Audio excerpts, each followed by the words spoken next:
Hi, this is Peter Bracke, author of the book Crystal Lake Memories. I'll be your host for the next 90 minutes as we return to Camp Crystal Lake and look back at the making of the original and still unparalleled Friday the 13th. Here's Sean S. Cunningham, producer and director of Friday the 13th. So in 1980, I'm trying to figure out how to support my kids and my wife and my house and my rent and all that other stuff. And I make this picture called Friday the 13th, which is meant just to be a potboiler to keep the lights on. It's done so much more than that. The most important thing you can do in a film career is make money. Because if you make money, people will let you make more films and take other chances, and nobody will blame them. So I've had a lot of opportunities given to me as a result of doing this one little film in New Jersey. And I can't imagine that I'm talking about making this little film 20 years later, at a point in time when the kids I was trying to feed then have both gone to college and done all that stuff as a result of Friday the 13th and its related activities. And for all I know, oh God help them, my kids may be producing Friday the 13th movies long after I'm gone. Peter Bracke, author of Crystal Lake Memories. What I find fascinating about Sean Cunningham is, and this is based on interviews he's given, is that he always saw filmmaking as a business proposition more than an artistic one. And that's not to say, it's not to say that he didn't want to make a good movie and a quality movie, but in every interview, his modus operandi was to make a movie that was successful enough to make enough money so he could make another one. So he was always looking for the next sort of hot commercial concept at the time. And he started out, actually, he made a film called Together, which was an adult film with Wes Craven. That was in the late 60s, and that, of course, capitalized on the then huge porn boom with films like Behind the Green Door and Deep Throat. Bill Frieda, editor. In New York City at the time, there weren't that many movies coming around here, certainly. And the only way you kind of broke into that business of getting into something was to make a low-budget movie. I mean, people were making porn movies were very big here in that period of time. And so anything that could get you into dialogue, talking, could put you into a position where maybe you might get noticed. Peter Bracke, then Last House on the Left came about, which of course capitalized on the late 60s, early 70s wave of more graphic horror films like Night of the Living Dead and Texas Chainsaw Massacre. Then in the near the late 70s, and which many people find kind of surprising, is he did a couple of children's films, which were produced to capitalize on the success of Bad News Bears. But if you look at, again, the way he approached film, it's not at all surprising that he would do such disparate movies, because he was simply making movies based on what was popular at the time. And then when Friday the 13th came about, it was mainly because the two children's films he did, Manny's Orphans and Here Comes the Tigers, didn't do very well. So, of course, as we all know the legend now, he took out a full-page ad and simply had the block letters, Friday the 13th, smashing through a piece of glass, and the tagline, the scariest movie ever made. And at that point, he didn't even have a script. All he had was a title. Of course, as the story goes, the phones rang off the hook, and he approached a couple of backers in Boston by the name of Steve Minasian and Philip Studeri to back the film. And again, it was purely a case of Halloween's big. Let's make a horror movie. They're popular right now, and hopefully this one will be a hit. Sean S. Cunningham. All this interest is in a film called Friday the 13th. We didn't know what it was. So I called my friend Victor Miller, who had worked on these two children's films with me, and I said, have you ever made a scary movie? Do you want to make a horror film? And he said, sure, but I've never done one. Victor Miller, screenwriter. I have to confess, I'm not really a horror film aficionado. I'm an absolute wuss when it comes to horror. I saw Psycho and refused to take a shower for years, and so I'm not a long-term student of horror films. Victor Miller was a very accomplished writer by the time he wrote Friday the 13th. He had a good 10, 15 years. He wrote a number of novels, screenplays, and television. I am often fond of saying that if I could have chosen the movie that I would have written for success, I would like to have written Airplane. That's who I really am, but by mistake somehow, Friday the 13th happened. So we sat around a kitchen table and just sort of made a list of things that we thought were really scary, and how could we for just try to strip away all of the frills and all the stuff that was unnecessary and get right down to the heart of what would have been basically a story told around a campfire, designed just to scare you. So I went to see Halloween, and I went to school basically on the movie Halloween, saw it once, figured out what a good horror film would need, and then Sean and I talked about all the possible venues and the places, that it could be, and I came up with a summer camp. Oh, and the other thing I learned from Halloween is that if you make love, you get killed. So I had to figure out a way to do that. I needed a prior evil, and somehow that idea of the little boy drowning and while allegedly being watched by camp counselors, that came to me, and then of course that made the villain very easy to figure out. I mean, I didn't start with a sort of full-blown idea of the woman. I was basically working, what kind of an evil can we have? I mean, in Michael Myers' case, he's doing in The Babysitter and that kind of thing. So then when he gets out, so I was looking for a prior evil, and then that just sort of bubbled up from my horrible psyche. One of the real scary things that goes on in horror films, I came to the conclusion that the dynamic of it comes from something Bruno Bettelheim observed about fairy tales, is that you take something that really scares you, but you don't want to talk about it, and then you dress it up and put it in the story. When you take it out and look at it, it becomes less scary. So Hansel and Gretel, lets you deal with the fact that your parents are going to leave you, and that there is a hostile world out there that wants to destroy you and eat you up, as it were. And by telling that story again and again, we, as listeners, say, okay, and each time you hear it, it's a little less scary, and it's a little less scary.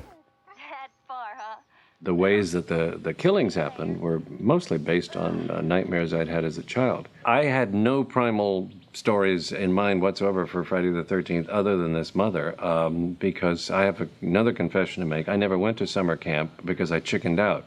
I was such a wuss, I gotta tell you, that I didn't want to go there, I didn't want to deal with all of that stuff, and so I never went to summer camp. But I think there must be some sort of archetype, where I certainly was raised with a boogeyman. I was raised in the South, in New Orleans, Louisiana, and I was told from the first moment I could understand that the boogeyman was going to get me. In this case, it's a boogie woman. What I specifically think is at the heart of most of these popular stories is a fear of untimely death. And this comes from, I think, as teenagers, we think of ourselves as invulnerable. Bad things happen to other people, but to us, nothing.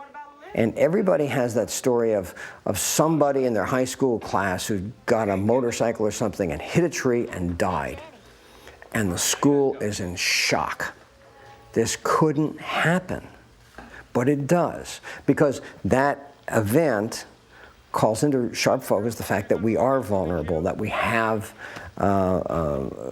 possible problems, but we put them out of our mind. In going to a horror film, it's kind of a safe place to look at those fears. It's similar to a roller coaster, where you're in the safety of the roller coaster with the bar and with the straps and all the other stuff that's there, and then you go someplace really high and you're dropped down, apparently out of control, but then you come back and you scream and you yell and so on. And it's a similar dynamic. I saw the structure very, very simply. I mean, because I was working from Mrs. Voorhees' point of view, always. I mean, even though she doesn't come until the end of the picture, and we couldn't have afforded Betsy Palmer for any longer than that anyway, but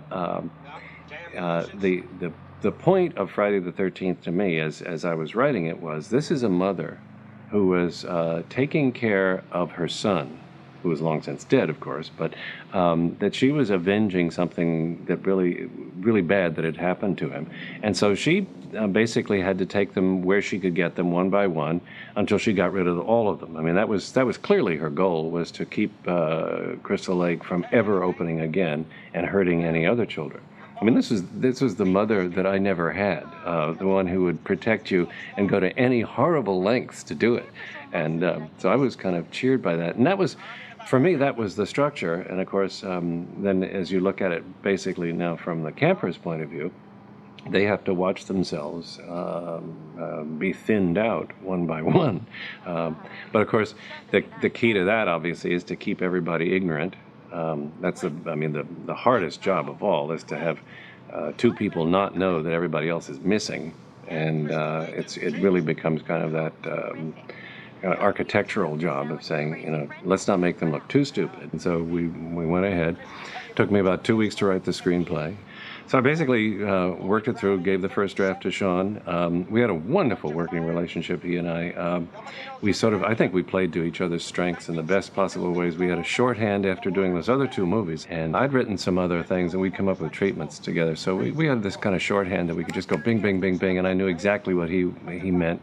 He's the only producer or director I've ever worked with who could say to me, make this scene better. And I knew exactly what he meant, because otherwise it's not very helpful. And so that worked really well. Peter Bracke. What was interesting about the casting process is at the time, it was a little unusual in that the film was being cast and based out of New York.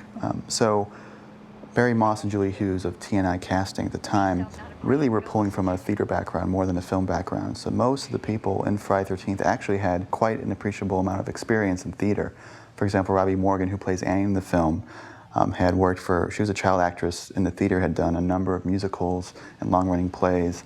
Mark Nelson was also very accomplished in the theater. And then with Adrienne King, that was a case of they had a huge casting call with, I think, over 1,000 girls. And she had no SAG card and really no previous acting experience except for a cameo in Saturday Night Fever. So that was also very unusual for the time, is that they were able to get a lead girl who really had no experience whatsoever, which is another example of how the series was really able to give talent a start that probably would not have had a shot otherwise.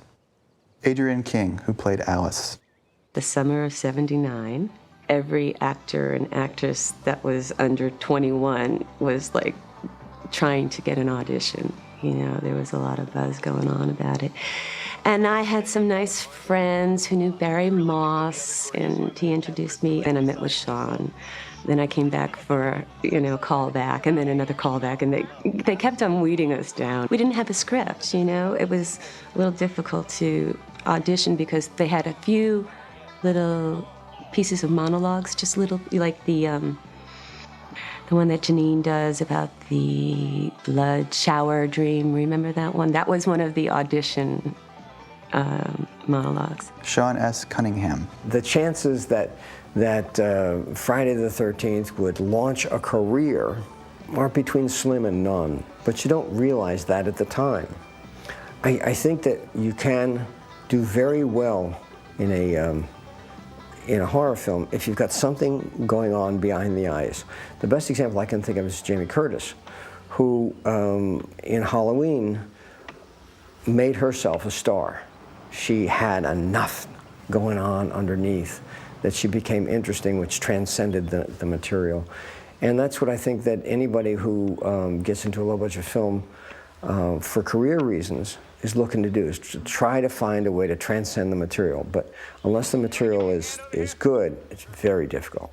Well, I do remember on the screen test that they wanted a lot of reaction shots, a lot of screams. And Sean was working opposite me, and okay, this is what you're seeing right now. This is some bodies flying through the window. Okay, your reaction, basically all my improv training really paid off at that point. Victor Miller. I think the real sort of iconoclastic part of Friday the 13th was taking Mom and Apple Pie and standing it upside down and saying, you've never seen a mother like this, unless it was Ma Barker and Sherry North or something like that, who's absolutely insane. And she's going around macheting people. I mean, she's doing things that no human mother could ever do. Betsy Palmer, who played Mrs. Voorhees. You really needed somebody that looked like they could throw that body through the window and all of that. And I remember I wore underwear, long johns underneath, which was nice because of the cold, and a couple of sweaters. And of course, it's always a man's foot and a man's trousers and everything, because it was Tommy Savini's assistant, a young Greek boy who who did me all through the film. I'm there the last 15 minutes of even that. I guess, I don't know whether it was that they wanted a name, I suppose. Well, I did have a name, no, because of TV and all of that. The image always was, especially when I would be doing the Today Show with Dave Garroway and Jack Lasculi and all, and I've Got a Secret, and I did Masquerade Party before that with Ogden Nash and Peter Donald and all. And the image always was of me was that I was this girl next door. And of course, I've always said that there wasn't a gal that ever lived next door to me that I wanted to be like, you know. But that wasn't really who I was. That was a piece of the pie, this image. I'm easy, I get along, I'm flexible, I'm malleable, I get along with people. And yet that makes everybody say, oh, she's Miss Goody Two-Shoes, you know. And as a result, I had a terrible mouth when it came to telling jokes and things. Gary Moore used to say, just look. I would give a joke, you know, that would be, whatever, a little off color or whatever, maybe a lot off color, who knows. I was always trying to prove that I wasn't the girl next door. And Gary would say, just look at that face, the face of an angel, and what comes out of her mouth, you know. But that has always been the case. And people, once they get to know this other side of me, they like it a lot, you know. And I like being that, but I am the other too. And I was cast in roles, usually. I rarely played the bitch. And for this movie to have come along was, again, I suppose, part of the whole plan and the framework of everything as far as my whole career was concerned. I was on Broadway at the time doing the last year and a half of Same Time Next Year. Victor Miller, screenwriter. I had seen Betsy Palmer in a lot of movies in the late 40s, I think, or 50s. But the only one I can remember, I think, was Mr. Roberts, where she was outstanding in that. You know who they asked first was Estelle Parsons. Estelle was asked first to do it. At least that's what I was told. And Estelle said, no way, you know. But she was doing Bonnie and Clyde and things like that. And Estelle is a bigger gal than I am. I mean, I'm tall, and but I'm not as hefty. Betsy Palmer, the actress, I met her once. Basically, when Sean was considering her for the role, I drove over with him to her house. She lives in Connecticut, or lived in Connecticut at the time. And we had a wonderful sit down with a cup of coffee, and she'd read the script and talked about what a pleasure it was to be reading this Grand Guignol, as she called it. And so she was obviously into the fun of it at that time. Peter Bracke. Well, I mean, the interesting thing about Betsy Palmer, of course, is that she was considered a girl next door type. She's certainly not the type of actress you initially think of as a psychotic killer. Friday the 13th, along with Halloween, really helped start a trend, which was when you made a low-budget horror film, you tried to find an older actor or actress who of some notoriety to be in your film to give it more of a higher profile. For example, Halloween had Donald Pleasance. Betsy Palmer was in Friday the 13th. So by getting her into the film, it gave the film a little bit more of a cachet with older viewers and a little more of a prestigious air, even though it was low budget. So at least they could say starring Betsy Palmer as opposed to a complete cast of unknowns. Although some people, for example, Barry Moss, feel that the film missed its best bet with Betsy Palmer in the sense that when she finally appears on screen, she's so rather butch and mannish that it sort of destroys her girl next door quality. Some people felt it might have been scarier if, you know, when she shows up, she's this nice apple pie old woman. You think, how on earth could this woman be a killer? But now in the film, when she shows up, the minute she appears on screen, you're like, oh, it's the killer, because she's so, you know, completely, obviously psychotic at that point. And they also cut her hair very short. They gave her a very masculine kind of look with a sweater and very bulky. So it's kind of ironic that they would cast her against type and then not use that type. But other than that, it did work very well because it generated a lot of controversy for the film. It certainly outraged a lot of her older fans who felt she shouldn't do a film like this. You know, there was one of them, Siskel and Ebert. One of them was fit to be tied because I had done this movie. How dare I let my viewing audience down by playing this a horrible woman. All I know is he said, you write to her and just tell her you know what she did.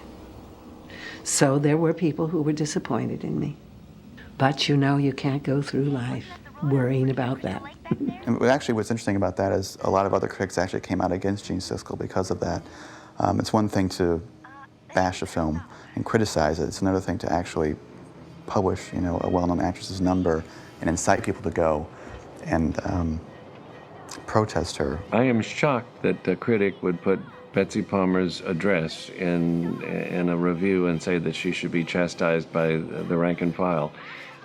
That's a horrible thing. I mean, if you don't like a movie, just say you don't like it. But I don't think that kind of, that's ghastly. Well, the funny thing is he actually published the wrong address too. So she had someone told her, I think years later, she had said, she had no idea because she never got a single letter. The nice thing about the first two Friday the 13th films is that they were both filmed on the East Coast in actual camp locations versus the sequels, which were formed in California. So, you know, they tend to feel fake, and it's obvious when you watch them that you're nowhere near the East Coast. But in the first, especially in the first Friday the 13th, it feels really real. You know, this is a real camp. It's an authentic location. So I think that adds a lot to the creepiness and the scariness of the film. So I think it was a really good move on their part to actually film on the East Coast. But other than that, it's a pretty unremarkable location. Everything they had was there. They didn't have to build any sets. Certainly saved money. Virginia Field, the art director, did change a few of the sets around. I think the bathroom scene where Marcy gets killed with the axe in her face was partially built to kind of make it a little bit more creepy, but for the most part, everything was live on location. The film was filmed in New Jersey at a camp called Camp Novi Bosco, which actually is still in operation today, and from what I understand, they actually have a little wall of like Friday the 13th paraphernalia. It's kind of ironic that a Boy Scout summer camp would be using this film to promote it as sort of like a tourist attraction and, you know, as a way to get kids to come to this camp. Victor Miller, screenwriter. But otherwise, we were off and running, and we were working against an incredible deadline because this was all supposed to be in the spring, and Sean was up and running on the production of it, and the leaves at the location where he was shooting the movie were turning brown, and so at some points, I guess in the actual shooting, they were putting ropes around branches and pulling them out of the way so that it wouldn't give it away that it was really fall that we're shooting. Betsy Palmer, who played Mrs. Voorhees. I got up in the old car and drove up to Crystal Lake. And I see the sign, and I'm saying, and it's toward the end of the day, and I say, well, that's a good omen, because I used to spend all my summers as a little girl at a Crystal Lake in Warsaw, Indiana. So I said, oh, that's all right. And it's also like September. And it got cold. In fact, some of the nights it snowed. And we couldn't shoot outside because it's supposed to be summer camp. Sean S. Cunningham, producer and director. The entire cast, there was not one person that ever really complained about how cold it was and wet and just dreadful. Adrienne King, who played Alice. I know a lot of the crew stayed at the actual camp. I know that we used the facilities there a lot. We ate at the cafeteria with the tray coming around town. You know, those were where meals were served. Everybody on set just had this great energy that they knew something special was happening. That's really the bottom line on this one. I can tell you there was just this excitement. The wonderful part about making a movie at that point in your career, in everybody's career, is that we were so thrilled just to be seeing an image, you know, and we'd look at a dailies and it had color and sound and look, that's me, and it's a wonderful place to be, because the thing about being jaded and spoiled and all that other stuff, which can certainly be a part of our industry, comes in later. This is young filmmaking by young people. I loved working with Sean. I really did. Sean's a good director, good producer. I found the crew wonderful. Jay Cooper, assistant editor. It was, you know, a very family type of thing. Sean worked with the same people for many years and pulled them all together. And even as he went and did bigger and better things, he kept the same people around. We were also, all the kids in the movie, we were just so thrilled to be working there, and there was just a real camaraderie about it. You know, everybody was just so happy to be doing something that was fun. I mean, it was a blast. We had a good time on the set. Sean got very, very good performances out of these people, I think. Sean had spent a lot of time in the theater, so I think he was most comfortable working with actors and kind of indicating to them what he wanted. Betsy Palmer. That was one thing that Sean was very good about. One of the directions that he gave me that was really important, because Jack Nicholson had made, the one where they're up at that wonderful place in Colorado, The Shining. And of course, when he's down in the maze, he's going, and you want to do that. You want to all of a sudden get very kind of, I'm that bad lady. And I was beginning to do that, and Sean would say, no, Betsy. Remember Jack Nicholson, remember how bad that was in the maze. He said, just play it straight, that's all. So that's what I did. Sean S. Cunningham. There's a technique that has become kind of a cliche, which is the Stalker Pov that I used in Friday the 13th, and in fact, John Carpenter certainly used before I did. And it's the notion that there is an unexpected person in the story. And that by switching to that point of view, you can, or you used to be able to, create a certain kind of anxiety, because the camera is in the wrong place, and it's telling you non-verbally that there's somebody else possibly present. And with that, I think is one of the many devices that we used to try to increase the tension. That we, the audience, have information that the characters don't have. And so that whereas the character might just wander into the equipment shack thinking everything is fine, we're saying, no, there's somebody out there, don't you see? And that, that's that dynamic. Victor Miller. The function of Crazy Ralph in the screenplay Friday the 13th is to set the tone for this horrible geographic area. That Crystal Lake and the environs is a place where weird things happen, and so he's kind of like a Greek chorus who comes in and says things aren't what they seem here. Don't count on anything. You can have a guy. Originally, Crazy Ralph was called Ralphie Rat Boy because he was carrying these dead rats around, and so he's kind of the signpost that says, "Watch out." And of course, you've already seen that the area is not exactly cool, because you know that the first girl has been murdered by that time. But he's that Greek chorus that says, "If you know what's good for you, get back on the bus." Peter Bracke. The first character we meet is actually Annie, and Victor Miller has stated that he was very aware of Psycho when he created this. It's sort of a nod to the Janet Leigh character in the sense that initially you think, well, Annie is the lead of the film, and actually she isn't. She's killed, 15 minutes into it. So it's sort of a fake out in the tradition of Psycho. Now, a lot of people complain that it didn't work, that it was clear that she was going to get killed, but as many people that I know thought she was a lead and was really surprised when she was murdered. One thing that worked really, really well with this film is we basically shot in continuity. The way it was shot was pretty much how it unfolded. If you read the screenplay, really the only sort of logic I think they're concerned with is the actual scare sequences. I think it's all about just kind of coming up with a sketchy sort of situation to get kids isolated and alone in a scary place.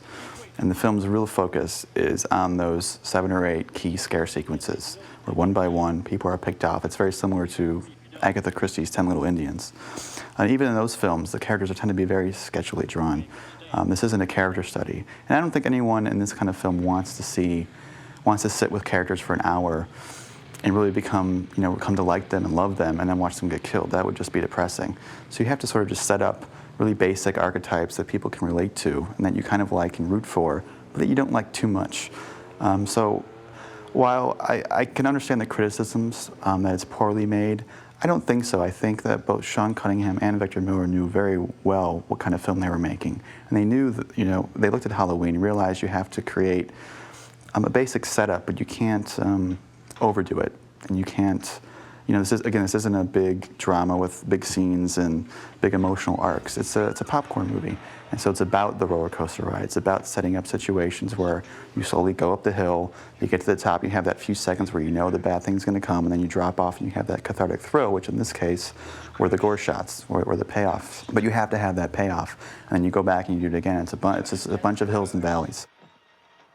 Sean S. Cunningham. We needed to have surprising but long, attenuated moments that would have a moment of surprise in them.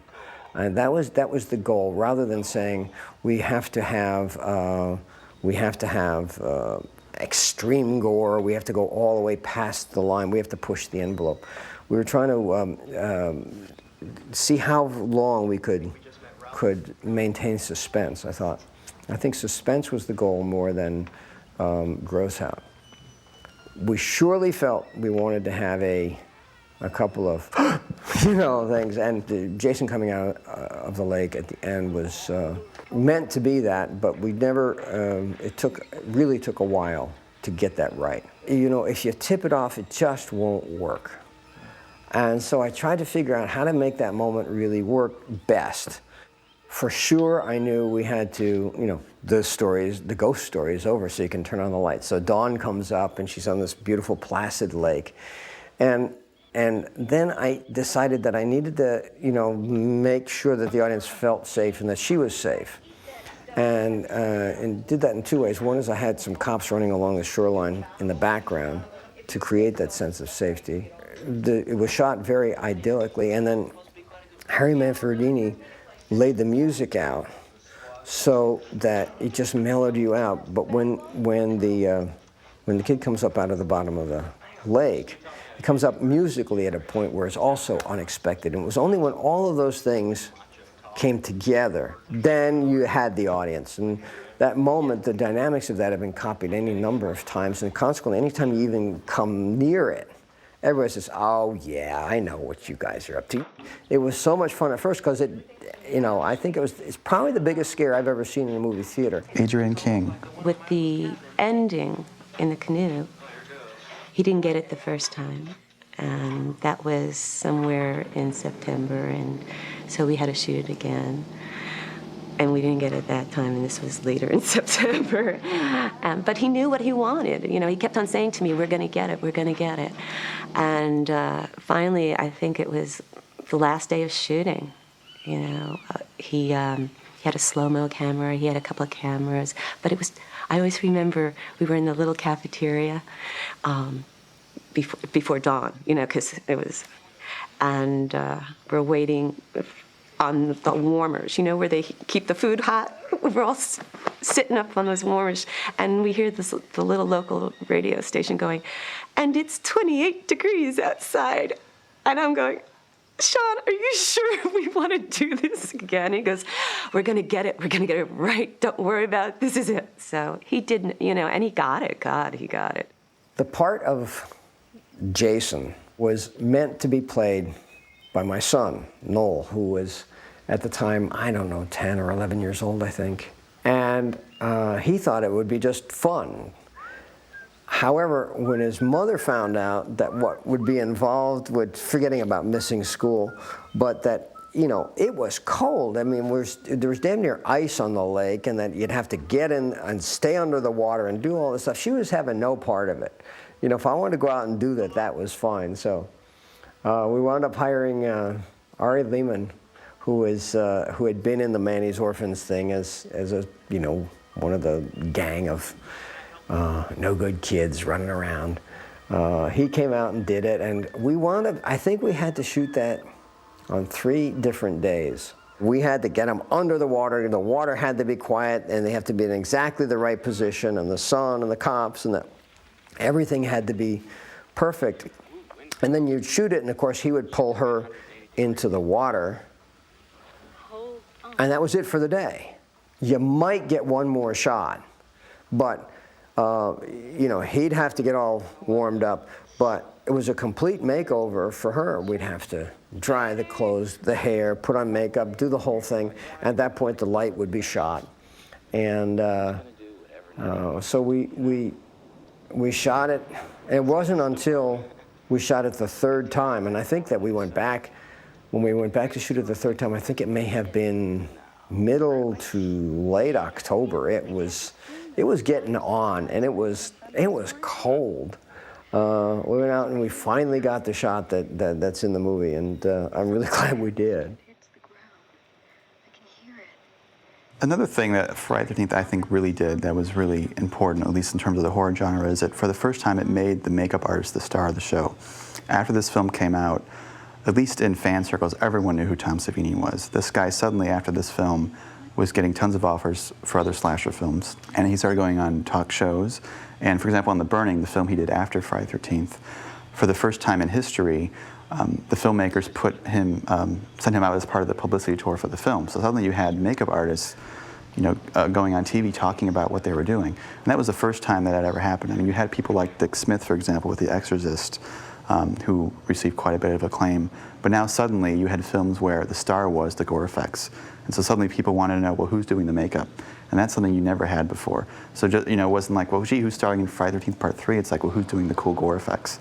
So that film certainly catapulted Tom Savini to a whole new level, and the makeup artist to a whole new level. The murders, as I remember them, were pretty much scripted when Tom Savini came. I remember the day he came to Sean's house in Connecticut one afternoon, and it was absolutely fascinating. But if anything, he enriched what was already there, because he would be looking through my screenplay and be saying, well, I noticed you have a hatchet in the face on page 38 or whatever it was.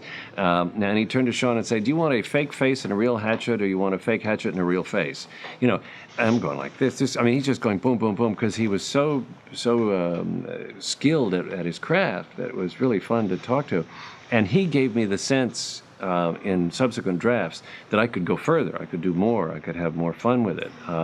So I think the how-tos were pretty much there, the rough outlines, but what gave them that kind of real juice and life, death, the irony, was that Savini just said, anything's possible, don't hold yourself back. When Tom Savini arrived, he arrived with his truck and his assistant Tasso and a chinchilla, and a bunch of makeup, and basically he didn't leave till we wrapped the movie, and he became part of our extended family.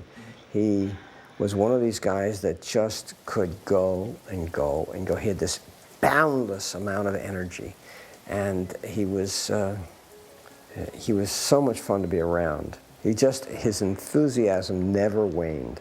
It was neat seeing him work, and I remember in Steve Miner's garage, I think, Tom building fake heads of some of the cast members and stuff. And again, it was sort of like, hey, hey kids, we're gonna make a movie, and Tom's gonna do these really neat effects like an axe in the forehead. I have pictures where he was baking Betsy Palmer's head in the oven. It's like, it was so bizarre.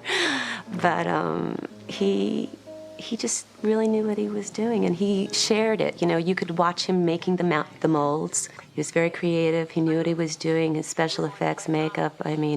He was the one who had done George Romero's movies and had that expertise, but he was also cutting edge. He wanted to try the next thing, go for the, something else. And he was a hoot. He was so much fun to be around. He had so much energy. And like I said, so much talent, man. He made a lot of that movie happen. To try to decide how you want to do all this stuff in a vacuum is really a fool's errand, because we didn't have the time or the money or the expertise. And to work with somebody who was willing to push himself gave us the best possible result. Critics would argue that that was a negative thing, that it was placing effects and spectacle above acting and talent and humanity. But if you look back at films of Hollywood, there's always been spectacle movies. I mean, back to Cleopatra or Ten Commandments, it was always about big effects and grand set pieces and locations. The only thing that was different about Friday the 13th was that in this case it was gore. And that was a hot thing at the time. That was a new boundary to push. And again, in the early 70s, it was porn. Suddenly you could be sexually explicit. And you had films like Midnight Cowboy, which got an X rating and won Best Picture. Suddenly it was dark subject matter. But in the 80s, it just happened to be gore. That was the new frontier to push. And again, Friday the 13th wasn't the first film that did that either. I mean, you look at Herschel Gordon Lewis movies, even Last House on the Left had a couple of very graphic scenes. But this was the first time that the film was marketed specifically to tell people you're going to see 6 or 7, or in this case, people thought 13, really creative, shocking deaths, and you're not going to know how it was done. It's like a magic trick. And that's other, I think, aspect of the makeup, which is what's so brilliant about what Tom Savini did in this movie, is that it's not off-putting. I mean, some people, of course, were disgusted by it, but kids, clapped. And I think the reason they clapped wasn't because, there was this sort of bloodlust was coming out in them. They wanted to see people murdered. It was like a magic trick. It was like, how in the hell did they do that? Bill Frieda, editor. Kids have a great sense of humor. They have this tongue-in-cheek sense of humor, kids. They're just perfect. And that's what this had. I really think this had a touch, that touch of humor in it. It wasn't serious. Nobody was really dying. And, and these kids loved the way it happened. When you see Kevin Bacon get killed, it should be something where you're gagging, where you're running out into the lobby saying, I'm so disgusted, but you're like, oh my God, how do they do that? And you're gasping, because it's like cool, because you realize there's no CGI back then. It had to be done live on the set in front of the camera. And here you see Kevin Bacon reacting with his face, so it's really him, and yet you see the arrow coming through his throat, and people are just shocked at how could that be done. So people want to know how it was done. Again, it's like going to Vegas and seeing David Copperfield saw a girl in half. No one complains that that's in bad taste or disgusting, because everyone knows it's a magic trick, and Friday the 13th is exactly the same thing.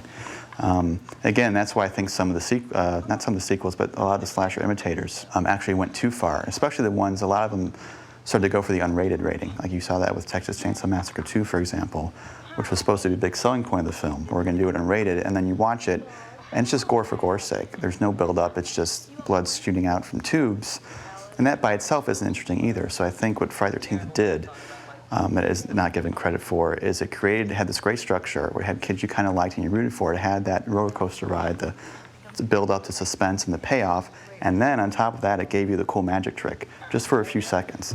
And if you look at the violence in Friday the 13th, and you add it up, there's only about 45 or 46 seconds of gore in the whole entire film. So everyone criticized the movie as being this bloodbath of blood all over the place, but very similar to Halloween and Texas Chainsaw Massacre, although less so. There really isn't that much blood in the film. If it was just about blood and guts, you could simply put together a 20-minute reel of people getting stabbed and people would love it. But people don't like that. And they do want some character, and they want some fun, they want the popcorn ride. And the gore just was sort of like an exclamation point at the end of the sentence. And that's really all the film did that was new. It took old elements that proved to be popular and added a little twist to it. What I liked mostly about the way that Sean directed and produced the film was that in terms of gross violence, there's very little, but I mean, in terms of making the tension work, I thought it was fabulous. And yes, there's a hatchet in the face, and there's an arrow that comes up through Kevin Bacon's neck or chest, though he tends to forget that he was ever there.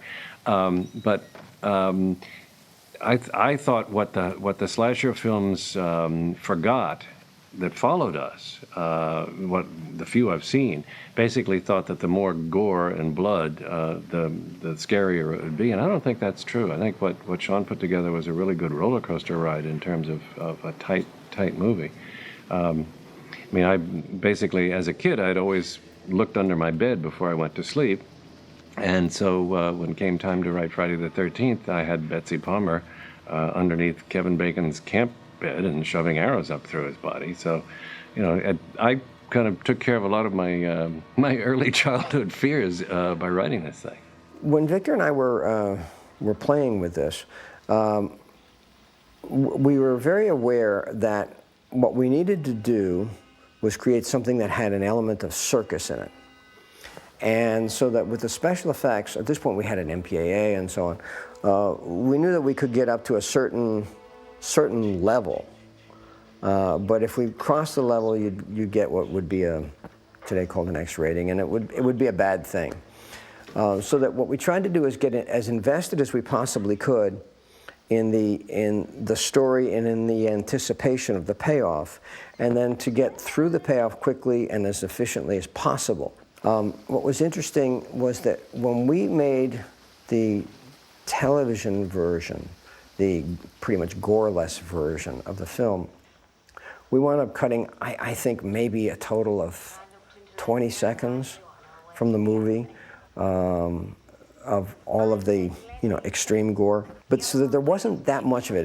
I didn't think that there would be any real point in washing the audience in blood. And I found that to be counterproductive. It's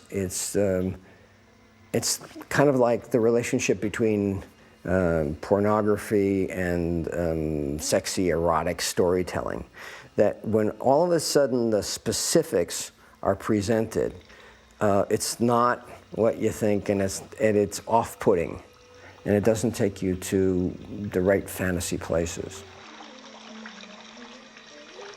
The impact of Friday the 13th on the horror genre, from my point of view, because I'm, as I said right off at the beginning, I am not a horror film aficionado, seemed to be to create a lot of epigonai, a lot of followers who just decided that blood was king, and so that they had these movies where there were heads in refrigerators, and and the more blood, the more gore, the more sort of anatomically correct you could be in cutting people up, that the people would love it.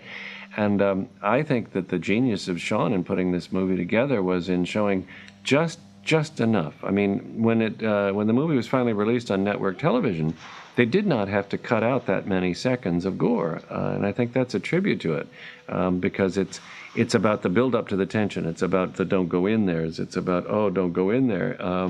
And then, of course, you get the one shot with the hatchet in the face, which is, of course, the styrofoam hatchet glued onto the real face.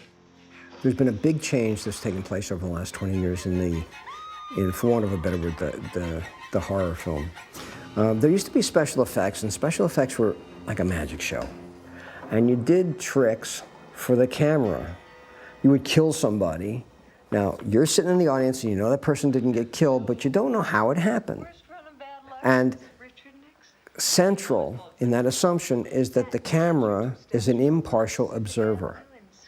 That's no longer the case. They know that the camera can hook up with a computer and a camera can do anything. So whereas it used to be that you believed what you were looking at, now we're skeptical. We don't believe anything that's been photographed because we know it can be changed and manipulated. There was a long time before that existed where it was like photographing a magic show.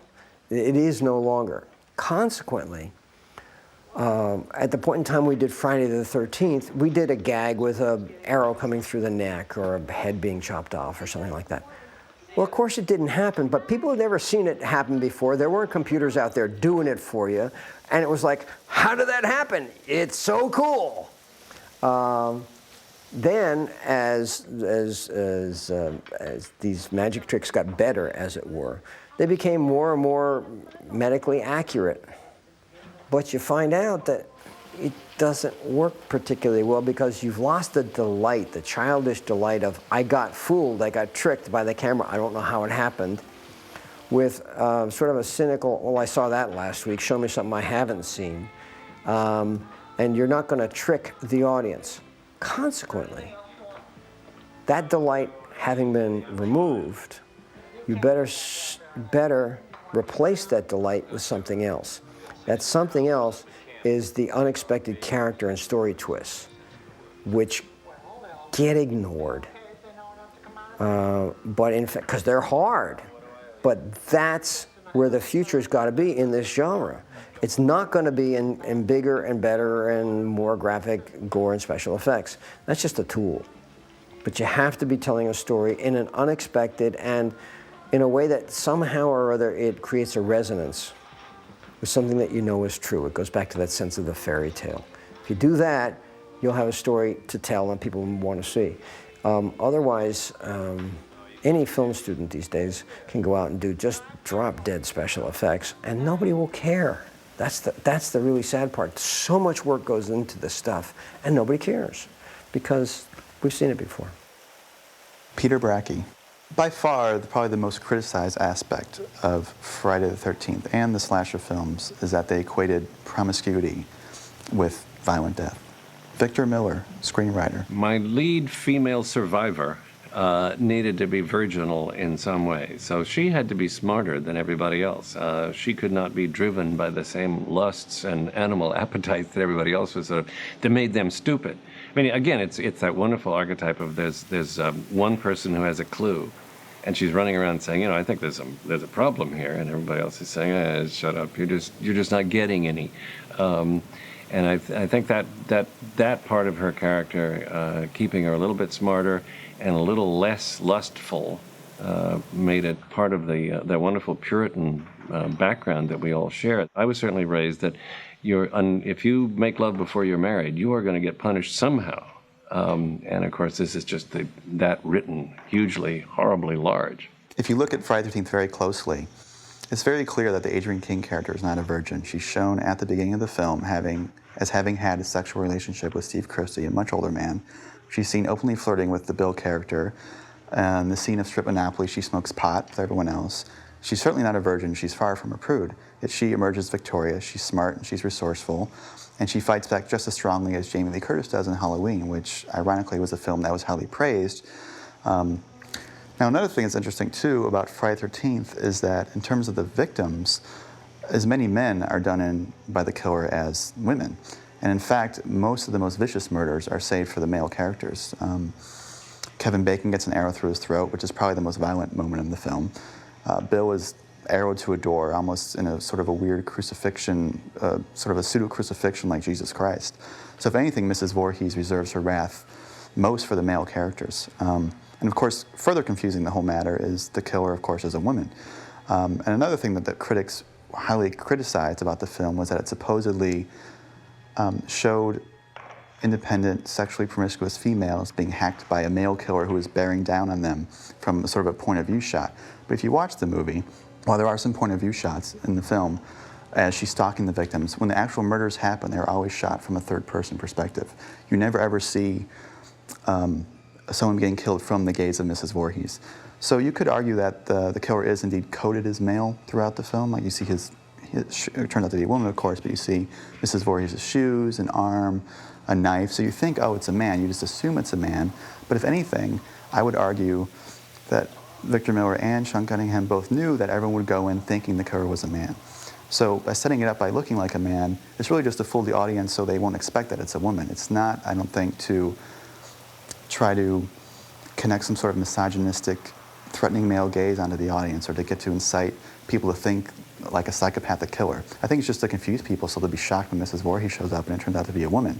You know, again, it's unlike Halloween or most of the other slasher films.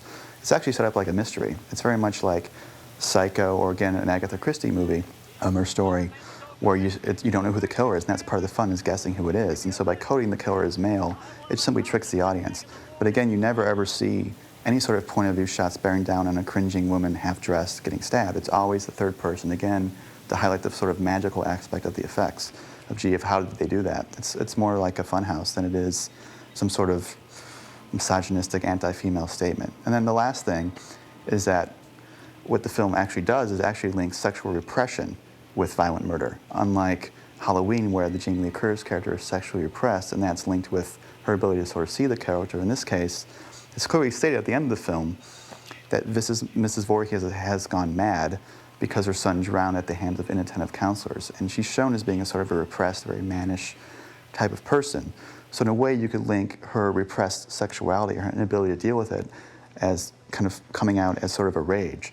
So if anything, the film equates sexual repression with rage, saying that sexual repression is bad. If you repress your feelings and your emotions, it's a negative thing. And the people who are sexually promiscuous die equally, and the lead is sexually promiscuous. So there really doesn't seem to be any really clear link between virginity and purity and living in this film. So I continue to be baffled by that whole statement. I don't know where the whole virgin as hero came from. That really started with Halloween, and yet that movie was far more praised than Friday the 13th, but yet that film connects, again, promiscuity with violent death far more than Friday the 13th ever did. Sean S. Cunningham, producer and director. I never bought into the notion of sex equals death, or that try to make the statement that other people have danced around with, that that the reason everybody gets punished in horror films is because they're sexually promiscuous and so on. That wasn't my intention.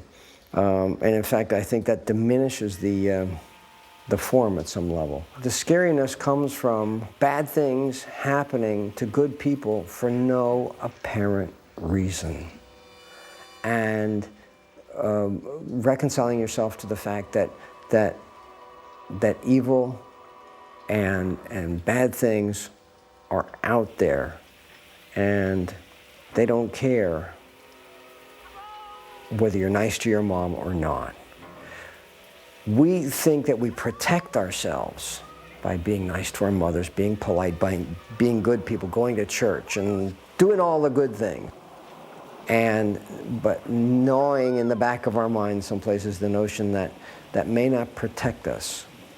And it's the image that comes to mind is the shark's point of view in Jaws, where you look up and all of these people are out swimming, and all you see from the shark's point of view is legs, lunch.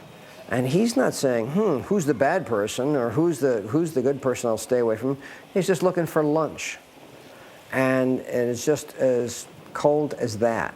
And the fear of that, I think, is at the root as the basic archetype for this genre. Adrienne King, who played Alice. Fangoria invited me to a convention once, and that's the first time I got a sense of how many fans there really were for this movie. And for me, I was shocked. And they would all ask me that question, did you live because you didn't take your clothes off? Or did you live because you were a good girl? And I said, I don't know why I lived, except I just had a mean swing, And that's really, me and my machete. I mean, if anything, this movie is about a mother figure gone amok, and Victor Miller has talked about that on many occasions, that Mrs. Voorhees is actually partially based on his own mother. So if anything, it's mother love gone wrong, and here's a woman that will do anything to protect her son. It's anything saying the dangers of that, the dangers of possessiveness and clinginess, and the kids who are most carefree are the victims. I mean, it's supposed to be a tragedy. You're not supposed to want to be Mrs. Voorhees. You're supposed to, again, these aren't deep characters, but you're really not supposed to side with the killer and say, isn't it great that she's killing people? You're not supposed to say, gee, kids who smoke pot or have sex deserve to die. That's never really stated anywhere in the film. If anything, Mrs. Voorhees is the old coot who's of a different era. She's of the 50s. She's of the past. Kids, they looked at her as like the crazy old grandma they were afraid of. I think that's why the film was really scary in many ways. And I agree. I actually find Mrs. Voorhees scarier than Jason because she's a real person. And she's gone mad, and that's a little scarier than a guy in a hockey mask who's kind of a one-note villain. Betsy Palmer, who played Mrs. Voorhees. I'm very sincere about being an actress, and I really worked on this role to make her justifiable. In fact, it was like kind of almost saying my own life, because I lived at that same time. I decided that she was in high school, had gone steady with this boy, and in those days, girls did not go to bed. I said, they did make love. She became pregnant. And then when she began to show her pregnancy, first of all, she told the boyfriend, and he said, oh, no, don't brush it off on me. No. I'm not responsible for this. So then she had to tell her parents, and her father got mad that father kicks her out of the house. She's wandering, and I figured, well, maybe the Salvation Army took her in as they did unwed mothers. And I have the child. I have never even graduated from high school. I don't know how to earn a living. And this one summer, they said I could cook and wash dishes at this scout camp. And I thought, how wonderful for my little boy, Jason. He can come to the camp and he can play with the other children. Victor Miller. I never actually thought of whether there was a Mr. Voorhees in the past. There had to have been, because that's Jason's pop, assuming he had one. I guess if we had to sort of noodle about it, Mr. Voorhees took one extra look at Mrs. Voorhees and said, I'm out of here, and left them. But that's a good thought. I mean, if I had written one of the sequels, I might have found out exactly how he passed from the scene. I didn't get up there and try to play a bad lady. In fact, I tried to play a good lady who had gone a little wrong, but that was because She wanted to save more children. She didn't want them to die. What's wrong with that? You know, that's a mighty cause. And so I said to a girl once, I was on doing a radio show, and it was a call-in, and I said to her on the phone, I said, why? Tell me, why do you all love Mrs. Voorhees so? She said, because we know why you did it. We understand. So I was not going to argue with that. I thought, oh, I am an actress after all. It's another thing that's really, I think, I don't want to say admirable, but what's kind of exciting in terms of a horror film about Friday the 13th is it almost feels like a documentary. These are just real, natural, average people. There's no lightning, you know, no monsters coming out of the ground. This could really happen. I mean, I think that's why it was so terrifying as a kid, because every kid goes to summer camp. That's the other brilliant thing about the location, is that like Halloween, it's set in a very middle-class, ordinary environment. And I think in the 70s, I think what really turned the tide was Charles Manson. When those murders happened, suddenly everyone realized that, oh my God, at any moment, someone could come into my house and kill me. So I think these films are very much of their time, because people were very, very scared by random and unmotivated, faceless violence. And that's exactly what this film was. You never saw the killer until the end. It was just something creepy's out there, you don't know it, it's eerie, and then it just comes and kills you for no reason. So when people say, oh, it's about some morality tale, again, it's simply a function of this is what kids do. This is what kids want to see. They smoke pot, they goof around, they have fun. And it had nothing to do with morality. I mean, I don't think Sean Cunningham or Victor Miller sat around and said, you know, I'm going to make a big statement about, you know, how horrible smoking pot is, and kids shouldn't have sex, and let's kill them off. I mean, it's just, let's make some money. I think one of the most fascinating aspects of the Friday the 13th phenomenon, at least now 20-odd years later, is that I think the film has become embraced by a lot of different subcultures and different groups. And one of those that is, I think probably would really surprise the filmmakers is that gay men especially have come out, a lot of them have come out and talked openly about how much they love slasher movies. And I guess when you look at it and you think about it, there are some, you can draw some pretty obvious, you know, parallels between the experience of a gay man coming out, and the experience that the heroines in this movie have. Adrienne King is a good example, the Alice character, in that the character starts out being carefree and knows something is happening, but she's not sure what it is. And then suddenly the horror becomes more overt. She starts discovering what's going on, and suddenly she's aware of this horrible, awful thing going on in the world, in this case, which is violence, that people are capable of murder, that violence exists and evil exists. So in a way, the character coming out and accepting the presence of death and mortality could be seen as equivalent to a man's coming out experience, in that it's dangerous and scary. And it's also interesting about these movies is a lot of the gay men really related to the violence and the gore effects, which I guess you could argue because it's very much it's all about sensation. It's about the flesh. It's about discovering. It's about looking at the body and exposing sort of the tenuous relationship we have between life and death, and it's all focused on the flesh, the arrows coming out of the flesh, people getting stabbed and slit, and I think people going through, you know, sexual awakening, whether it's gay or otherwise, are completely obsessed with their bodies. I mean, your hormones are changing, you're getting pimples, your body's changing. It's a really awkward, awful time, and especially I think for gay men and lesbians, it's even more acute because they're so focused on themselves and they're being told that it's bad and ugly and awful. So, you know, you're just watching kids who are physically perfect get killed and mutilated. And I think, and I'm not even sure fully what that connection is, but certainly there have been a number of articles written, a number of young filmmakers who are now making horror movies, for example, who have come out who are gay and been very highly influenced by films like Halloween and Friday the 13th. So there seems to be a connection between the gay man, the male experience of coming out, and the experience of the heroines that they seem to identify with in these movies, having to come through a very traumatic situation, but come out stronger. And the other thing that's interesting, for example, like Jamie Lee Curtis's, these characters tend to be kind of loners. Even Adrienne King is sort of separate from all the other counselors. She's not friends with them. She's already at the camp, and they're like strangers, so she's always sort of an outsider. So the heroines in these movies are part of a community, but not quite attached to it.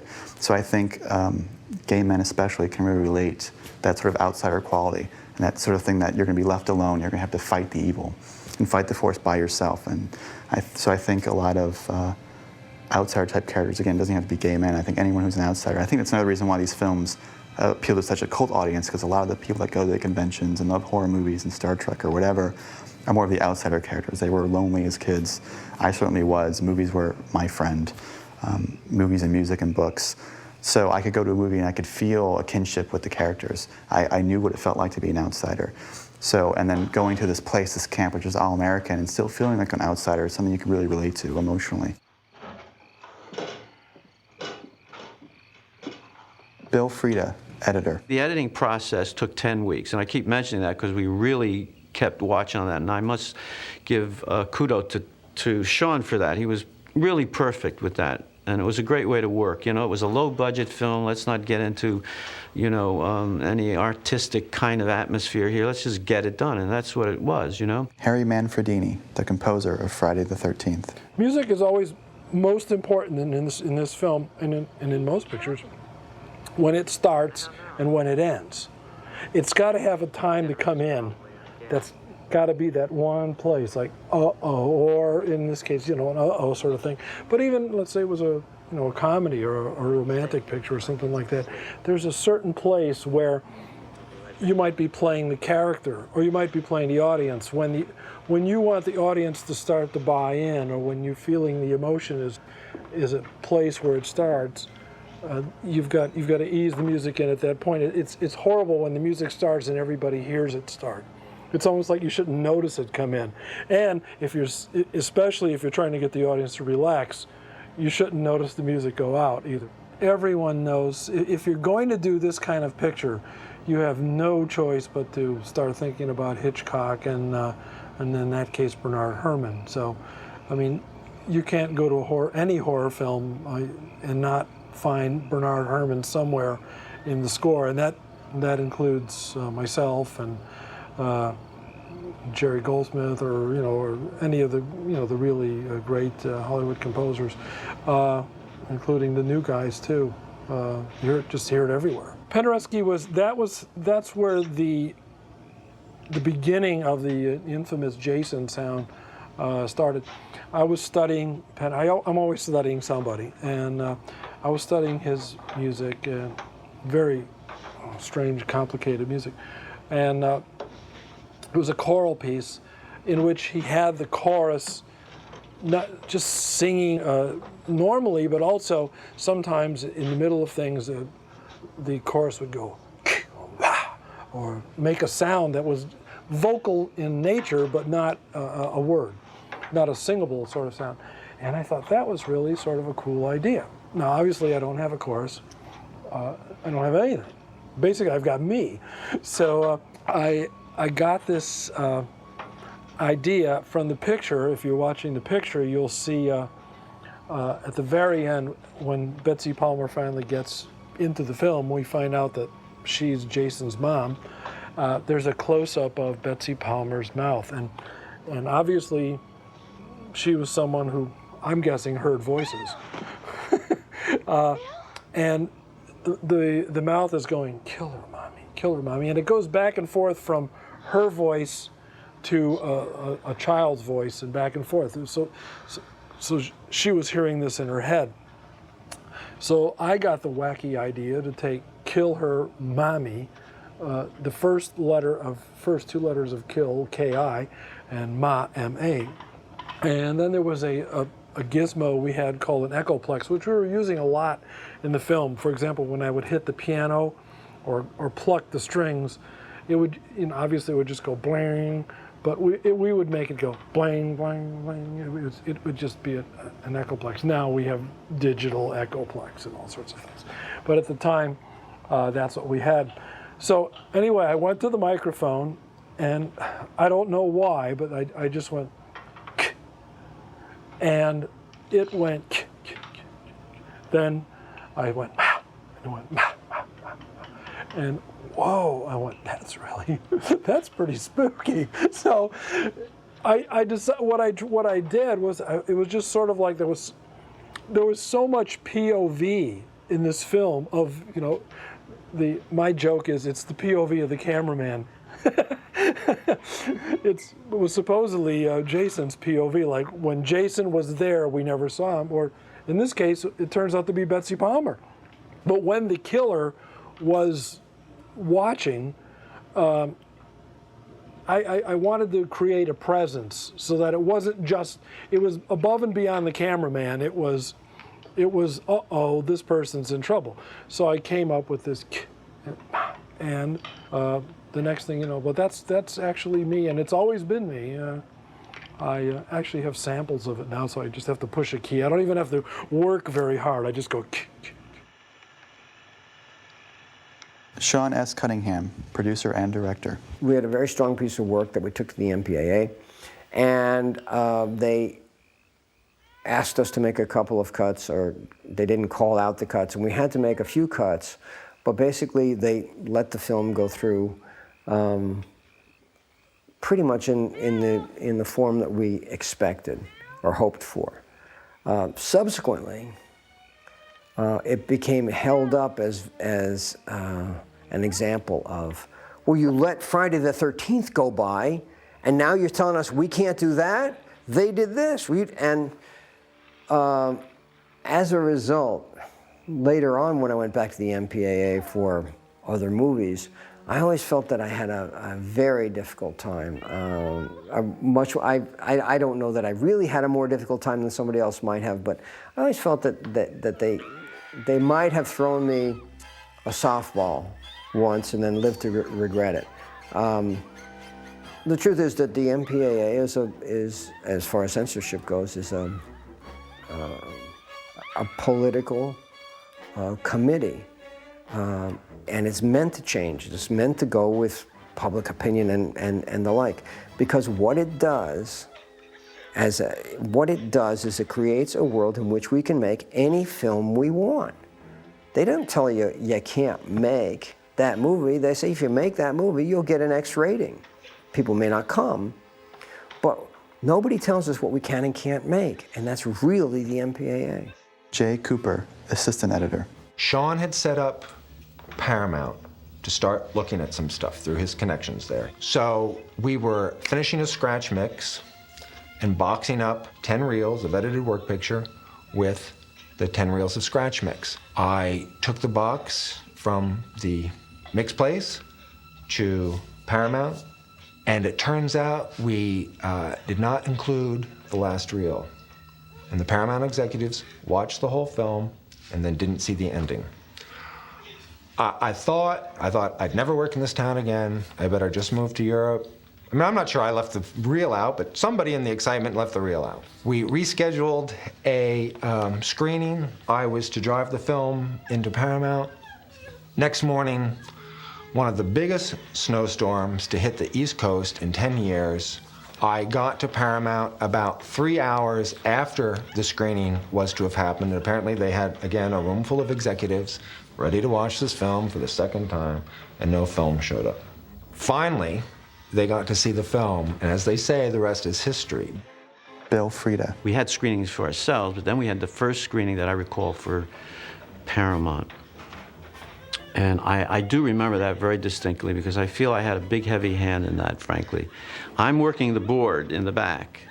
And if you recall the ending, when that head pops up, when that's Betsy Palmer, Jason pops up. When we were doing scratch music, Sean would bring us some music, and we would lay it in. And there was one piece that he brought, and I had sort of moved it in and out. And at that moment when that head came out, there's this huge bang. And I remember at the first screening that we had for ourselves, I would take that, that gang and just go crazy with it.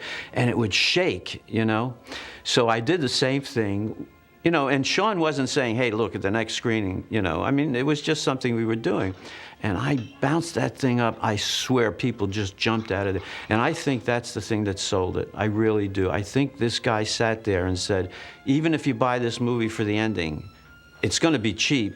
Why not do it? We started to screen it for distributors, and it had just incredible success because mostly it was the sucker punch that happened in the last reel, and guys would watch it and get scared and delighted, and then they would get taken out of their seats at a couple of moments, particularly one at the end, and they loved it. And they loved then all of a sudden setting up another screening and bringing in all the secretaries and all the other guys, and they would sit in the back and wait wait, and all of a sudden, they'd jump up and they'd laugh and they hit each other and go on. And it was exactly that kind of fun that created this little bidding war between United Artists, Warner Brothers, and Paramount. Harry Manfredini. We had a ball screening it. We knew it was working. I mean, I knew it was scary before I even put the music in because I thought it was scary already. But the fun thing is that we did do a few test screenings, and like I said before, Sean and I used to sit. First of all, I like to sit close up in theaters, so I don't care if I come late. There's always room in the first couple rows, and I like to get the whole thing in. But we used to sit in as close as we could, and then what we would do, and Sean was so funny because he got the biggest kick out of this, as something horrible was about to happen, we would both slide down in our seats and get way down like where you couldn't see us, and then we'd spin around, and actually instead of watching the picture, we would watch the audience. And something would happen, and I'm not kidding you, would just see people flying out of seats and bouncing and things like that, and Sean would just go like, I got them all, like, there was like about a 200 people jumped, so I got every one of them on that. Victor Miller, screenwriter. The film was released in early May 1980. I think it was like May 6th or May 8th, I've forgotten which. And the next thing I knew, it was an instant success. I mean, I went the first night to a little movie theater in Milford, Connecticut with some friends, and we saw it. And it was fun seeing an opening night. Nobody knew it was opening. I mean, nobody knew who I was or cared. And I'm sitting in the movie theater, and the movie, they all enjoyed it. And at the end of the film, when Adrienne King does in poor old Betsy Palmer, 3/4 of the theater got up and started heading for the exit. And then when the remaining quarter of moviegoers screamed, they all whipped around and stared at the screen and saw Jason coming out of the water. And that was wonderful for me. I was surprised. I had no idea that the mechanics of the film would work quite that way, that people would actually be leaving before the credits and would be nailed to the floor after the poor little kid comes out of the water. Even if it was rather crudely made in terms of the way it was shot and edited, and some people would say the caliber of the acting, I think it is, especially if you listen to this commentary, it is very clear that Victor Miller and Sean Cunningham knew what they were doing. Again, you could argue with how successful it was, but to say that they had no concept of what they were doing or no goal in mind when they structured the film, I don't think that would be accurate. It's very clearly patterned and laid out. It's actually a very strong structure. You have a half hour of opening where you introduce the characters and everything seems happy and hunky-dory. Then you have a middle half hour where one by one the counselors are killed off, and then you have the last half hour where you're introduced to the killer and you have the long chase scene. So in that sense, it really gives the audience pleasure in that it's very well paced. There's always something happening. There's always something to look forward to. There's always a sort of an overwhelming sense of dread that something bad is going to happen. So in that sense, I think the film is very well structured. And I think that's why it's inspired 9 sequels and countless other imitations. I mean, if it didn't have the structure, no one would have liked it. It would have disappeared. But you can't rip off a movie a zillion times if it doesn't work in some sense in the first place. So obviously something about it worked. And it wasn't, people weren't going for a star. They were going to see, the thrills and chills, and that's what the film delivered like clockwork. Jay Cooper, assistant editor. Friday the 13th, well, kind of became its own little industry, didn't it? I think Friday the 13th was an attempt to just make a horror movie that would hopefully make a few dollars, and yet it turned into a cultural phenomenon. Sean S. Cunningham, producer and director. I'd like to go on record to say that when we made Friday the 13th, we had no clue that we would ever have a sequel. The sequels weren't made. You made a sequel to Jaws, maybe, but you didn't make sequels to horror films. So that was never part of our plan. Having Jason come up out of the lake was a device. It wasn't a story device. It was a magic device. It was for the audience. It was justifiable, but it wasn't meant to be the beginning of a story. We started talking about doing a sequel within days, really, of the initial success. And that came directly from Paramount, who said that they wanted to book more. People are coming to this, book more. And you killed 8 people, maybe next year you should kill 12 people. Like that. And I thought that what we would do is we would use Friday the 13th as a sort of a tentpole name for scary movies. My friends in Boston felt it was really important to bring back this Jason character. Well, I thought that was just the worst idea I ever heard. He wasn't your villain, he was just a figment of somebody's imagination, blah, blah, blah. Well, I was completely wrong. And in fact, Jason came back, and he's still with us today. He has become a pop icon. It's the icon of the boogeyman. And, you know, I understand the character he became much more than I understand, you know, the character that he was initially. But, you know, most people don't realize that Jason, as a character, really wasn't in Friday the 13th. It was his mom. Victor Miller, screenwriter. Jason, to my way of thinking, is a growth that came out of the movie, and a couple of choices that Sean made, because it was never my intention that Jason be the central character in Friday the 13th. But then I didn't write it with thinking about sequels either. Jason was just, to me, a nice little boy who drowned. But because of the nature of the nightmare ending, and because Sean had Tom Savini on board as such a fabulous makeup artist, they turned him into sort of a monstrous-looking cretin or some sort of child who really perhaps should not have been alive in the first place. I mean, he just looked awful when he came out of that water. And of course, that made the chair jumper at the end so much better. But it was never my intention that this be a deformed child. Betsy Palmer, who played Mrs. Voorhees. I say to these audiences, you know, they ask me to come and sign autographs, and where people come from all over the world that love horror films. And I say to them, I say, you know, you've been taken for a ride. I said, I don't know who this guy in the hockey mask is. I said, I'm insane. I'm crazy, but I'm not insane. I said, I would never have done what I did to Camp Blood, or whatever they call it now. I said, I would never, if my little boy hadn't drowned, I said, he's at the bottom of the lake. So, hockey schmocky mask, you know, I don't know. That idea in itself had a life of its own and kept on going in all of the subsequent movies. I certainly, it was never my idea to put a hockey mask on anybody, because I had nothing to do with parts 2 through whatever. Because as I say, my favorite character is Mrs. Voorhees. She was the crowning villain. She's the wonderful achievement of my life. And so to the idea that Jason would come back to life, because, I mean, clearly he was already dead at the beginning of the movie. His death was the cause of all of this. And so that he would be spun out. I mean, obviously he was very successful for all the sequels, but it was never my intention that he be that kind of a kid.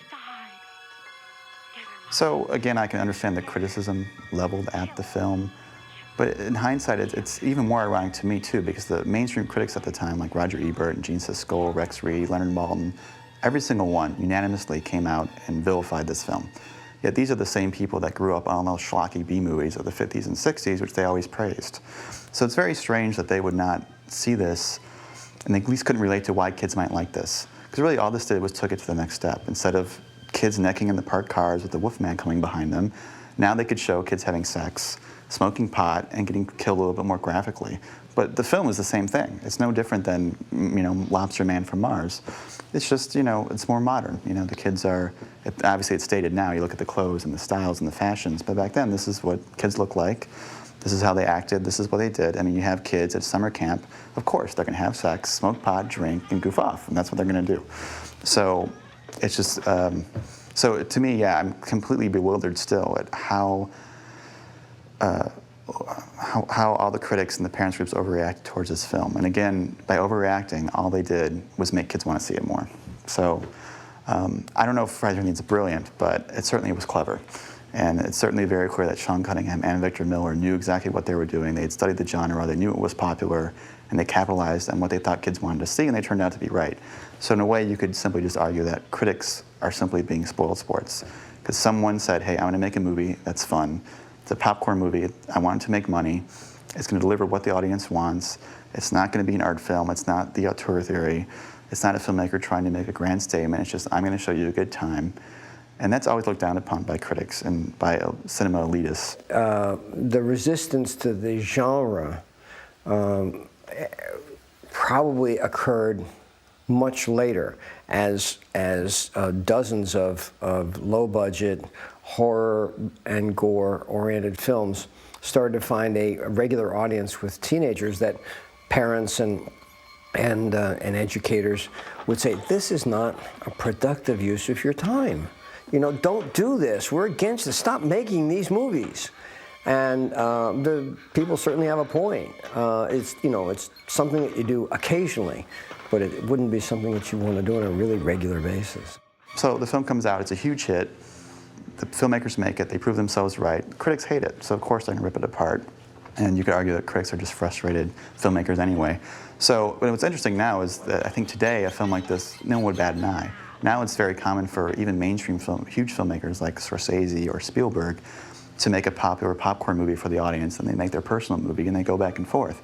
But back then, I think in the late 70s, the auteur theory was all the rage. So I think people, craftsmen like, for example, John Carpenter or S Cunningham, people who made movies for the audience based on the B movies they loved as a kid, were frowned upon. Now I think they'd be praised. So you could maybe argue that part of the backlash against Friday the 13th and spectacle movies like this at the time was simply, bad timing. It was simply the era. It just wasn't cool to make movies that were unabashedly commercial. I don't think that the Friday the 13th, certainly not Friday the 13th, wasn't meant to be misogynistic. And it certainly wasn't anti-women, and it wasn't trying to demean women. We didn't exploit nudity particularly. We killed democratically. But I think that when you try to overanalyze this stuff, you can get yourself into a big mess. Is there exploitation of women for material gain in movies? Sure. That doesn't make it a good thing or bad. It just exists. And then you can choose to go to the movie or not. You can choose to make the movie or not. But there's always going to be some version of a girly calendar that's going to exploit women.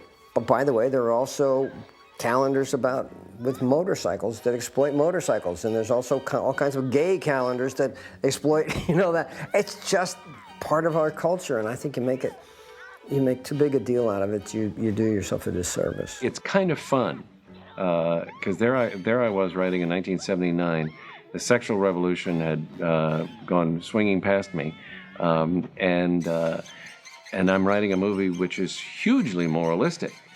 I wasn't quite aware of that until after the movie came out, and people started throwing darts at me and it, and all the kinds of things about the feminists didn't like it particularly, and there were hundreds of reasons not to like Friday the 13th unless you really just enjoyed the movie. Adrienne King, who played Alice. I actually thought it was an empowering position for me. I lived. I killed the killer, I didn't look at it that way as, the victim, because I didn't consider myself a victim in that movie. I think it's fair to hold Friday the 13th up to critical scrutiny of any kind, because after all, if we're going to put it out in the theaters, then that's fair game. And I don't think we can go whining around saying it's no fair to criticize us. Yeah, I read some of the reviews. They were pretty funny. That we were all very nubile. I always remember New York Times describing the young camp counselors as nubile. And I think that's the only good word they had to say about us. And I also think as a cultural event, Friday the 13th has some sort of importance. I'm not sure, in terms of the larger culture, whether the fact that we have to kill virgins or I felt I had to kill virgins is significant. I don't know. I certainly, You know, people have asked me whether I feel guilty. Have I written something that caused people to go off? You know, or if there's a paranoid schizophrenic out there who's seen Friday the 13th 147,000 times, should I feel guilty if he goes out and murders somebody? And there are moments where I have a fleeting thought that, yeah, I guess I'm certainly somewhere in there. And then the other time they say, no, I think he was having his problems long before I got onto the scene.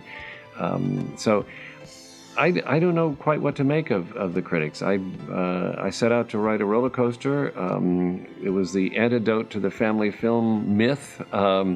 And we had a great deal of fun doing it, and I felt much better afterwards. I felt cleansed because I never had to look under my beds again. I mean, I often tell people that it was very exciting to all of a sudden see Sean Cunningham hit it big. And I remember also one day him walking into an editing room, because by then we were already working on Friday the 13th Part 2, and saying, Jay, take a look at this. And he held up a check, paid to the order of Sean Cunningham, Paramount Pictures, you know, and Sean went out and bought a really nice car, and Steve Miner went out and bought a really nice car. Friday the 13th made me a credible writer. Before that, even though I thought I was fairly credible, I'd written a lot of novels and novelizations and things like that, but suddenly there I was, and I was hot for about a minute and a half. Came out here, sold films to Columbia, things like that never got made. Went on and had a wonderful career in daytime soap opera, which was a lot of fun from 1982 on. Betsy Palmer. I was in Philadelphia doing Strindberg's The Father, and after the show at night, we'd go on our way back to the place where they were boarding all of us, and I would stop at a little grocery store to pick up some groceries for the kitchen, and I'd be with my little basket, you know, wheeling it, and I'd hear this, and I think, oh no, I'm just going to ignore that. Yes, ma'am. So I turned around and he said, I knew it was you. And then across the street, when I'd be walking maybe to rehearsal, there'd be a couple of boys, young boys, and they'd yell across, they'd say, kill her, Mommy, kill her, you know. Still get it, still happens. And now it's my claim to fame. Harry Manfredini, the composer of Friday the 13th. What was interesting was one guy who was at this lecture, he said, when I was at UCLA and USC, he went to USC. When I went to USC, he said, we studied that score so hard to try to figure out what you were doing. And I said, I'd love to find out what you discovered, because it was interesting. And he actually is a quite big composer right now, and there are a couple of guys who are working with him who are doing very well. My relationship to the franchise is that I suppose I'm an executive producer. I have coordinated with New Line to make a Freddy versus Jason movie, which is currently being shot in Vancouver, and hopefully something fun will come out of that. Who would have thought 23 years ago, we were making a movie that was still going to be around and played every Friday the 13th and every Halloween. I mean, every Friday the 13th, I get calls from people I haven't heard from in a while. Oh, I was just thinking about you, you know. It's not going to die. It will go on forever. First of all, I think there's a whole brand new audience finding it. I know that my nieces and nephews that are 10, 11, 12, 13, my neighbors down the street, you know, it's kind of like they're all finding Friday the 13th for the first time, and they may not be taking it quite as seriously. It's more of a camp film now. That's what when I was watching it last night, I was laughing. I mean, it was fun to watch, because what was so scary back then now is just fluff, you know, and I think that's part of it. There's just some little magic dust over Friday the 13th, I don't know. Peter Bracke, author of Crystal Lake Memories. Friday the 13th and its sequels are more than just a potent modern myth. Collectively, it's a story of how a talented team of actors, writers, producers, directors, and craftspersons changed the face of popular culture by jumping headfirst into the trenches of low-budget filmmaking. Through sheer courage and dedication, their commitment inspired legions of young actors and filmmakers the world over. This popular success generated unprecedented box office returns that helped to fund numerous important cinematic works outside of the franchise, and forever changed the way independent motion pictures were produced, marketed, and distributed. What was once an unassuming little low-budget shocker has left an unparalleled legacy that will continue to reverberate throughout the industry for years to come. So ends this audio commentary for Friday the 13th. I hope you enjoyed this trip back to Camp Crystal Lake and the making of the film that changed horror history forever. Until next time, just remember, they never found the body. The preceding commentary was produced by Jeffrey Schwartz and the staff of Automat Pictures, Los Angeles.